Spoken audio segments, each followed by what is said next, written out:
Economics is not about muggling, it's about meaning. If you understand the logic, then you are good to go. So let's go what to do to get 100 out of 100. Yes, easily we can get that. Introductory chapters, every time the basic concepts, the special problems, like start with clarity. Scarcity, everything we are having, understand the terms, opportunity choice, production possibility curve, use a real life example that will help us to remember. And obviously our favorite demand and supply is here, like graph means marks. Learned everywhere, graph you are fetching marks, but correct, don't do by like my students, they draw sometimes demand supply. So practice, that's it. Learn the law of demand, elasticity determinants, practice diagram, explanation like a pro. Don't skip exceptions, given good, inferior good.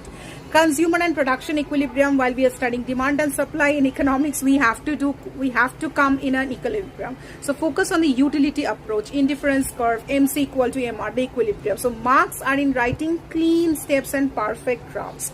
National income accounting, most students hear this, but it's a mark booster.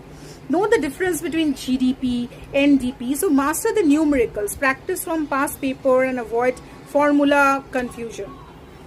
Stick to flowcharts and keywords, like practice RBI functions, credit creation steps. Those are very, mugging up. Some parts are there. Keep definitions are government, budget and BOP.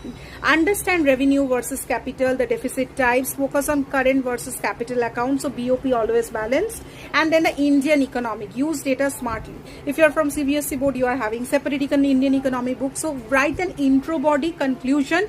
Don't skip the diagrams. Those are most important, and examples, and perfect, neat and correct diagrams. Stick to cause, effect, measure, and for definition it should be a perfect definition, and you are good to go. You're using diagram, you're mentioning everything, framework. So 100 in economics is not about writing more, it's about writing the right. So go ahead and grab your marks.